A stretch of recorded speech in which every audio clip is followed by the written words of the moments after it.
Responsibility not an opportunity. அப்படின்னா என்ன? தவறுகள் செய்வது இயல்பு தான். நீங்கள் என்ன பெரிய நல்லவர்கள் மாதிரியே நடிச்சுக்கிட்டு இருக்கீங்க. யார் தப்பு பண்ணல? எப்போ பார்த்தாலும் இன்னொருத்தங்க நீ தப்பு பண்ணுற அவங்க தப்பு பண்ணுறவங்களாக இருக்கட்டும். நீங்கள் என்ன தப்பு பண்ணீங்க, அதை எப்படி மாற்றிட்டீங்கன்னு ஒரு டைமாவது அவங்ககிட்ட அட்மிட் பண்ணியிருக்கீங்களா? நீங்கள் அப்படி நீங்கள் பேசலை அப்படின்னா அவங்க ஏற்றுக்க மாட்டாங்க. ஏன்னா அந்த மனம் ஏற்றுக்கொள்ளாது. இது எல்லாத்துக்கும் காரணம் என்ன? எப்போ பார்த்தாலும் இன்னொருத்தன் பக்கம் இருக்கக்கூடிய அந்த பிளேமிங்கே தான் நீங்கள் சொல்லிட்டு இருக்கீங்களே தவிர உங்ககிட்ட இருக்கக்கூடிய விஷயத்தை நீங்கள் அட்மிட் பண்ணவில்லை. Point number 1. ரெண்டாவது மெயினான விஷயம் என்னன்னா,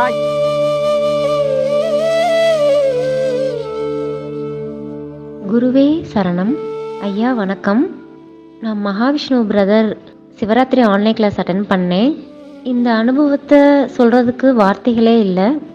உடலுக்குள்ளும் உயிருக்குள்ளும் பல மாற்றத்தை உணர்ந்தேன். என் பிறவி பயனை உணர்ந்து கொண்டேன். என் வாழ்க்கையில் பெரிய மாற்றத்தை உருவாக்கி கொடுத்த இந்த சிவராத்திரிக்கு அந்த எல்லாம் உள்ள இறைநிலைக்கு நன்றி. மகாவிஷ்ணு பிரதருக்கு நன்றி. உங்கள் அனைவருக்கும் கோடான கோடி நன்றி. என் அனுபவங்களை சொல்வதற்கு வார்த்தைகளே இல்லை ஐயா. ஒவ்வொருவரும் இந்த வகுப்பில் கலந்து கொண்டு வாழ்க்கையில் மாற்றத்தை பெற வேண்டும் என்று எல்லாம் எல்லாம் இறைவனை வேண்டிக் கொள்கிறேன். உங்கள் அனைவருக்கும் கோடான கோடி நன்றி ஐயா. குருவே சரணம். குருவே சரணம். அனைவருக்கும் வணக்கம். பெரும்பாலான குடும்பங்களில் மேக்சிமம் சண்டை வர்றதுக்கு என்ன மெயினான காரணம் அப்படின்னு கேட்டிங்க அப்படின்னா, அவர்கள் ஒவ்வொரு நாள் நடக்கக்கூடிய விஷயத்தை அடுத்த நாளுக்கு அப்படியே கேரி பண்ணிட்டு போகிறாங்க. கேரி பண்ணிட்டு போகிறாங்கன்னா என்ன? ஞாபகம் வச்சுக்கிட்டே இருக்காங்க. நிம்மதியாக இருப்பதற்கும் சந்தோஷமாக இருப்பதற்கும் ஒரு மாபெரும் உபதேசம், மாபெரும் தத்துவம், ஒரு மாபெரும் புரிதல், ஒரு மாபெரும் விளக்கம் என்னென்னா, சித்தர்கள் மகான்கள் முனிவர்கள் சொல்லக்கூடிய ஒரு அற்புதமான விஷயம், மறந்து விடு, மன்னித்து விடு. உங்களால் மறக்க முடியலனாலும் பரவாயில்ல, அட்லீஸ்ட் மன்னிக்கிற தன்மைக்காக முதல்ல வாங்க. நீங்கள் மன்னிக்கிற தன்மையிலே இல்லை அப்படின்னா அது உங்களை கொஞ்சம் கொஞ்சமாக கொல்லும். இதில் மாற்று கருத்தே கிடையாது. இதில் பொதுவாக குடும்பத்தில் எப்படி அப்படின்னா, உடல் அளவுலேயும் மனதளவுலேயும் ஒன்றா நீங்கள் உங்கள் கணவனோடையோ அல்லது மனைவியோடையோ நீங்கள் ஒன்றாக சேரும்போது ஒரு கட்டத்துக்கு மேலே அது எப்படி போகும் அப்படின்னா, ரெஸ்பெக்ட் எல்லாம் மறந்து உரிமை எடுக்க ஆரம்பிப்பீங்க அவங்க மேலே. ஏன்னா அவங்க குடுமி உங்கள் கையில் கிடச்ச மாதிரி தானே. இப்போ ரோட்டில் போகிற ஒருத்தனை கூப்பிட்டு வாடா நில்றா, நான் சொல்கிறத கேள்றானே எவனா கேட்பானா, போடா லூசுன்ட்டு போயிடுவான் அவன். ஆனால் இதுவே உங்கள் புருஷனோ பொண்டாட்டியோ அப்படின்னா, உங்கள் மேலே தப்பு இருந்தாலும் சரி இல்லைனாலும் சரி சும்மாவது கூப்பிட்டு நிப்பாட்டி வச்சு கேள்வி கேட்குறதுக்கு உங்களுக்கு உரிமை இருக்குது. ஏன் இருக்குது? அந்த குடுமி இப்போ உங்கள் கையில் கிடச்சிருச்சு. ஆனால் having power is responsibility not an opportunity. அப்படின்னா என்ன? உங்கள்கிட்ட ஒரு அதிகாரமும் ஒரு வலிமையும் இருக்குது அப்படின்னா அது பொறுப்புணர்வு. அதை வாய்ப்பாக பயன்படுத்தி ஆடணும்னு நீங்கள் நினைக்கக்கூடாது. ஆடணும்னு நினச்சிங்கன்னா உங்கள் குடும்பத்தை நீங்களே கெடுத்துக்கிறீங்கன்னு அர்த்தம். உங்கள் தலையில் நீங்களே ஒரு லோடு மண்ணவாரி கொட்டிக்கிறீங்கன்னு அர்த்தம். மைண்டில் வச்சுங்க இதை நல்லா. இதில் நீங்கள் புரிஞ்சுக்க வேண்டியது என்னென்னா, தவறுகள் செய்வது இயல்பு தான். நீங்கள் என்ன பெரிய நல்லவர்கள் மாதிரியே நடிச்சுக்கிட்டு இருக்கீங்க. யார் தப்பு பண்ணல?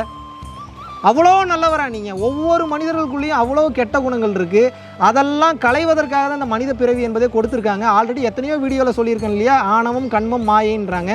இதை பிரித்தோம்னா 10 விதமான துர்குணங்கள் சொல்லியிருக்கோம். காமம், குரோதம், லோபம், மோகம், மதம், மார்ச்சரியம், டம்பம், தர்ப்பம், ஈருஷை, அசூயன்ற 10 விதமான துர்குணங்கள் இருக்கிறதுனால தான் மனுஷனாகவே பிறந்திருக்கீங்க.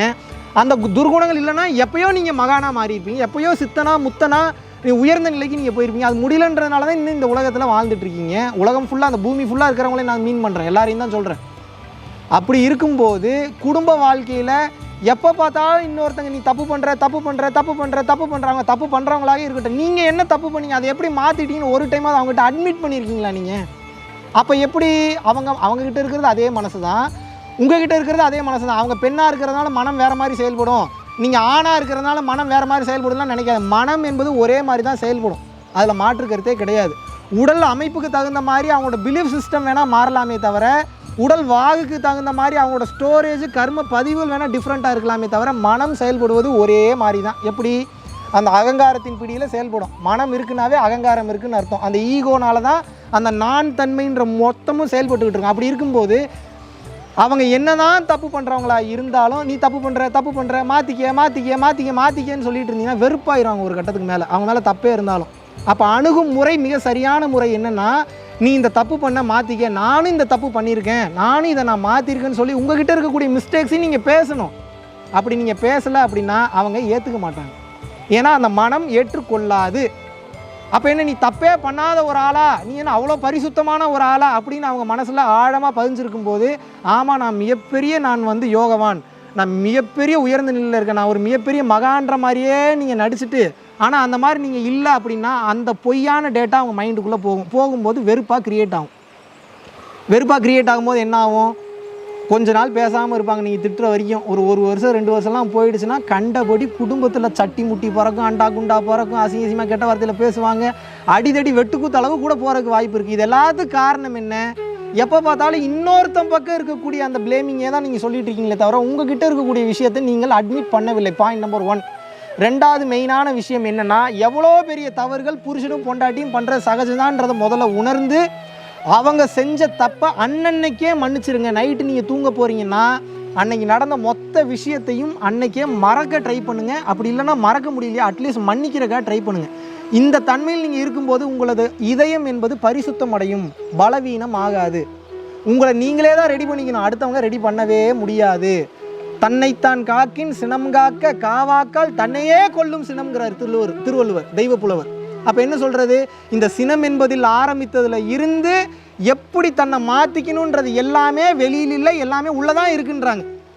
அப்போ நீங்கள் என்ன பண்ணணும்? ஒரே விஷயம், மன்னிக்க கற்றுக்கொள்ளுங்கள். இதில் இன்னொரு விஷயம் இருக்குது. நீங்கள் ஓவராக மன்னிச்சிட்டு இருந்தீங்கன்னா உங்களை முட்டா பையன் வேறு நினைப்பாங்க ஆப்போசிட்டில் இருக்கிறவங்க.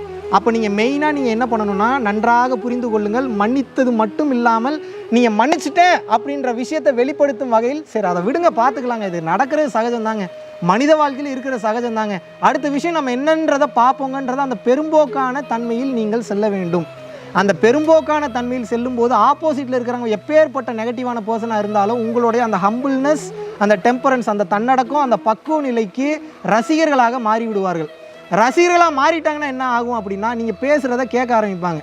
எப்போ நீங்கள் பேசுகிறத கேட்க ஆரம்பிக்கிறாங்களோ அப்போ தான் அவங்களோட காதே ஓப்பன் ஆகும். அது வரைக்கும் நீங்கள் என்ன தான் உபதேசம் பண்ணாலும் அவங்க மண்டையில் ஏறாது. ஏன்னா உங்கள் மேலேயே நிறையா தப்பு இருக்குது, அதை விட்டு நீ என்ன எனக்கு வந்து உபதேசம் பண்ணிகிட்டு இருக்கேன்னு நீங்கள் எவ்வளோ பெரிய தத்துவ விளக்கம் கொடுத்தாலும், மிகப்பெரிய சஞ்சீவினி ரகசியத்தை நீங்கள் சொன்னாலும், நீ எவ்வளோ பெரிய பிரம்ம ரகசியத்தை சொன்னாலும் அவர்கள் ஏற்றுக்கொள்ள மாட்டார்கள். நானும் தப்பு பண்ணுறேன், அதை நான் மாற்றிட்டேன்றதை அப்பப்போ அட்மிட் பண்ணுங்கள் அடுத்தவங்கள திருத்துறதுக்கு முன்னாடி. இது மெயின். 2வது, அடிக்கடி மன்னித்து விடுங்கள். இந்த மன்னிக்கும் குணம் என்பது உங்களை மிக உயர்ந்த கட்டத்திற்கு கொண்டு செல்லும். மன்னிக்கும் போது அதை அடிக்கடி அவங்களுக்கு கன்வே பண்ணிடுங்க. மன்னிச்சிட்டேன் அப்படின்னு நீங்கள் சொல்லாதீங்க. ஏன்னா மன்னிக்கிற அளவுக்கு நீங்கள் பெரிய ஆள் ஒன்றும் கிடையாது. நான் மன்னிக்கிறேன்றது என் அளவில் பொறுத்த வரைக்கும் தான். ஆனால் அடுத்தவங்ககிட்ட அதை எப்படி கன்வே பண்ணணும் அப்படின்னா, பரவாயில்ல விடுங்க, இது நடக்கிறது சகஜம்தான் அப்படின்ற அந்த பெரும்போக்கான தன்மை, அதை அனுசரித்து செல்லக்கூடிய தன்மை, அந்த அக்செப்டன்ஸ்ன்ற தன்மையில் நீங்கள் இருக்கீங்கன்றதை ஷோ பண்ணுங்கள். அவங்களுக்கு சில விஷயத்தை நீங்கள் காமிச்சு தான் ஆகணும். நீங்கள் காட்டலைன்னா நீங்கள் முட்டாளாக கருதப்படுவீர்கள். அப்புறம் உங்களை எடுப்பார் கைப்பிள்ளையாக உங்களை வச்சு பொம்மை மாதிரி ப்ளே பண்ணணும்னு நினைப்பாங்க. மைண்டில் வச்சுக்கோங்க. இதுதான் குடும்பத்தில் கடந்து செல்வதற்குண்டான ஒரு மாபெரும் ரகசியம். பிரச்சனைகளை கடந்து செல்லணும்னா ஒரே விஷயம், அன்னன்னைக்கு நடக்கிறத அன்னன்னைக்கு மன்னிச்சு அடுத்தடுத்த நாள் புதுசாக ஆரம்பிங்க. டெய்லியும் உங்கள் பொண்டாட்டியும் உங்கள் புருஷனையும் புது பொண்டாட்டியாக புது புருஷனாகவே பாருங்கள். இது கொஞ்சம் கஷ்டம்தான், ஆனால் ப்ராக்டிஸ் பண்ணிங்கன்னா உங்கள் மைண்டு பழகிடும். ஒவ்வொரு நாளும் அவங்கள நீங்கள் புதுசாக பார்க்கலன்னா, ஆல்ரெடி இது பார்த்த மெட்டீரியல் தானே, இது பழகின மெட்டீரியல் தானே, இது பேசின மெட்டீரியல் தானே, இது எப்போ பார்த்தாலும் 24 hours அவைலபிளாக வீட்டில் தானே இருக்குன்ற தன்மைக்கு போகும்போது அதை உதாசீனப்படுத்துவீர்கள். உதாசீனப்படுத்தும் போது என்ன ஆகும்? அந்த மைண்டு வருத்தப்பட ஆரம்பிக்கும். குடும்பத்தில் அமைதி என்பதே நிலவாது. எப்பயுமே இதுவும் பாருங்கள், வள்ளலார் சொன்னதில் தான் நிற்கிது. கருணையோடு நீங்கள் இருக்கும்போது ரெஸ்பெக்ட் பண்ண ஆரம்பிப்பீங்க, கருணையோடு இருக்கும்போது வேணுங்கிறத கொடுப்பீங்க, கருணையோடு இருக்கும்போது அவங்கள அப்ரிஷியேட் பண்ணுவீங்க, கருணையோடு இருக்கும்போது எல்லாமே வந்துடும். எல்லாத்துக்கும் பேஸ் கருணை தான். மைண்டில் வச்சுக்கோங்க. நன்றி, வணக்கம்.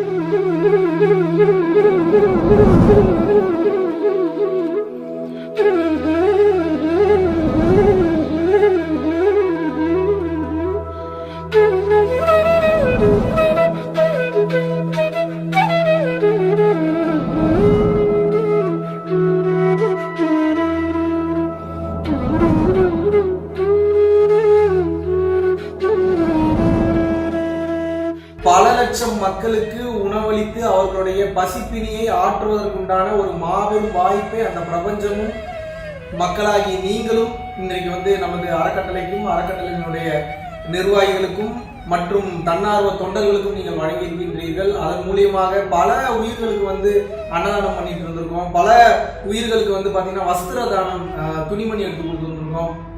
பல உயிர்களுக்கு கல்வித்தொகை கட்ட முடியாத பல நபர்களுக்கு வந்து பாத்தீங்கன்னா கல்வித்தொகை கட்டி வச்சிருக்கோம். அது போக ஸ்போர்ட்ஸ் கோட்டால நல்ல லெவல்ல ரீச் ஆனவங்களுக்கு ஸ்போர்ட்ஸ் கோட்டால நல்ல லெவல்ல வரணும்னு சொல்லி அவங்களுக்கு ஸ்பான்சர்ஷிப் பண்ணி அடுத்தடுத்த கட்டத்துக்கு வந்து அமைச்சு வச்சிருந்திருக்கோம். ஃபுட்பால்ல நேஷனல் லெவல்ல பரம்பொருள் ஃபவுண்டேஷனுக்கு நன்கொடையாக நீங்கள் அனுப்பும்போது உங்களால் எவ்வளவு முடியுமோ இவ்வளவுதான் பண்ணணும் அப்படின்ற நிர்பந்தம் கிடையாது. உங்களால் எவ்வளவு முடியுமோ அவ்வளவு நீங்க அனுப்பும்போது இன்னும் பல உயிர்கள் வாழ்வில் மிக சிறந்த நிலை அடையும். அந்த புண்ணியம் நிச்சயமாக உங்களுக்கு வந்து சேரும்.